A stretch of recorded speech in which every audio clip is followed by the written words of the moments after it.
बातमी राजकीय वर्तुळातनं बघा, शिवसेना पक्ष आणि धनुष्यबाण चिन्ह वाद प्रकरणात सर्वोच्च न्यायालयात सुनावणीत ज्येष्ठ वकील कपिल सिब्बलांनी ठाकरे गटाचा युक्तिवाद केला। शिंदे गटाकडे 40 आणि ठाकरे गटाकडे 15 आमदार असल्याचा संदर्भ देताना जर शिंदे गटातील आमदार अपात्र ठरले तर बहुमत ठाकरे गटाकडेच राहील असा दावा यावेळी सिब्बल यांनी केला आहे।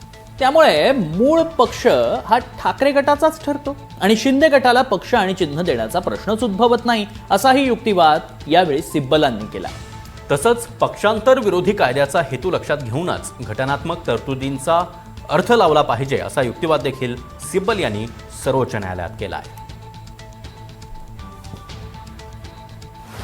नक्कीच आजचं जे संपूर्ण युक्तिवाद होता हा निवडणूक आयोगाच्या प्रत्येक बेकायदेशीर कृत्याबाबत होता।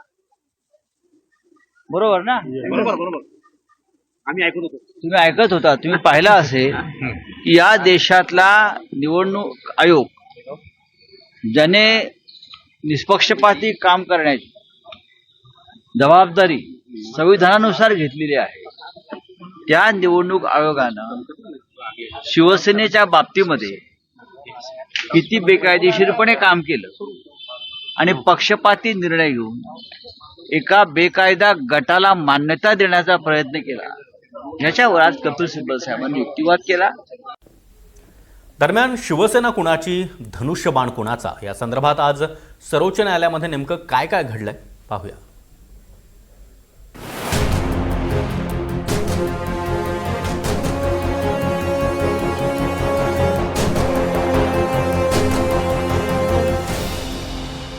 निवडणूक आयोगानं जनता दल वादातील निकालाचा आधार घेतला। त्या प्रकरणात अर्जदार गट जॉर्ज फर्नांडिस यांचा होता। बोमई हे पक्षाच्या अध्यक्षपदी कायम होते असं त्या निकालात म्हटलंय। निवडणूक आयोगाचं म्हणणं होतं की अर्जदार गटानं आता तसा दावा करायला खूप उशीर झालाय। निवडणूक आयोगानं त्या निकालाचा आधार घेतला पण तो आमच्या विरोधात वापरलाय। आपल्याला घटनाक्रम कसा घडत गेला हे पाहावं लागेल।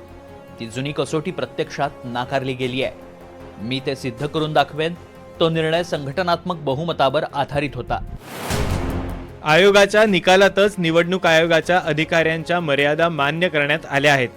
या प्रकरणात निवडणूक आयोगानं आम्हाला कोणतीही पूर्वसूचना न देता आमची घटना लोकशाही पूरक नसलेल्याचा निष्कर्ष काढला आणि त्यानंतर चिन्हाबाबतच्या वादाचा निर्णय घेताना त्या निष्कर्षांचा आमच्या विरोधात वापर केला। बसपा प्रकरणातही अपात्रतेसाठी अर्ज दाखल करण्यात आला होता। विधानसभा अध्यक्षांनी तो प्रलंबित ठेवला तेव्हा आवश्यक संख्या 37 होती। सुरुवातीला 13 जण बाहेर पडले, त्यावेळी अध्यक्षांनी निर्णय प्रलंबित ठेवला। त्यानंतर आणखी काही जण बाहेर पडले। जेव्हा ही संख्या 37 वर पोहोचली तेव्हा अध्यक्षांनी त्या गटाला मान्यता दिली।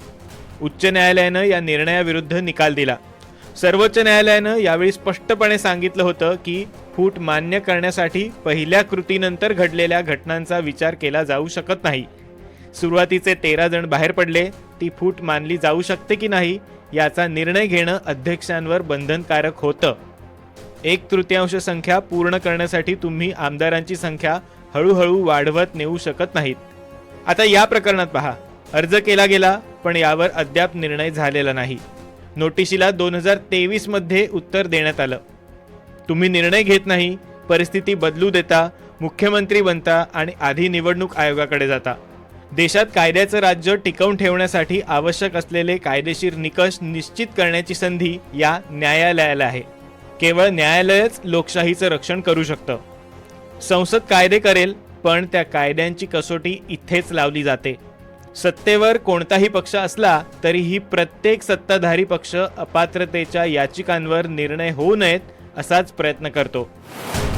लोकशाहीचं रक्षण करणं ही सामूहिक जबाबदारी आहे। आपण इतर संस्थांना कमी लेखू नये। आपल्या इतर संस्थाही तितक्याच कटिबद्ध आहेत।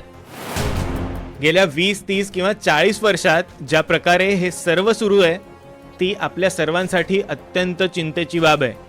कायद्याचं स्वरूप आणि अर्थ माननीय न्यायालयालाच निश्चित करायचा आहे। सादिक अली केसच्या संदर्भातही पक्ष संघटनेला महत्त्व देण्यात आलं। प्रतिनिधी सभेनं पक्ष प्रमुखांची निवड केली। जर अपात्रता केली असती तर बहुमत आमचंच होतं। कुठे पोहोचायचं हे आयोगाला माहीत होतं, तिथे पोहोचण्यासाठी त्यांनी सर्वांसाठी एक मार्ग तयार केला, अर्थात तो मार्ग लोकशाही विरोधी पद्धतीनं आखण्यात आला. 2018च्या भागामध्ये कोणताही महत्त्वपूर्ण बदल झालेला नाही, हे बरोबर आहे. आणि शिवाय संघटनात्मक पातळीवर बहुमताची कसोटी लावायला नकार दिलाय.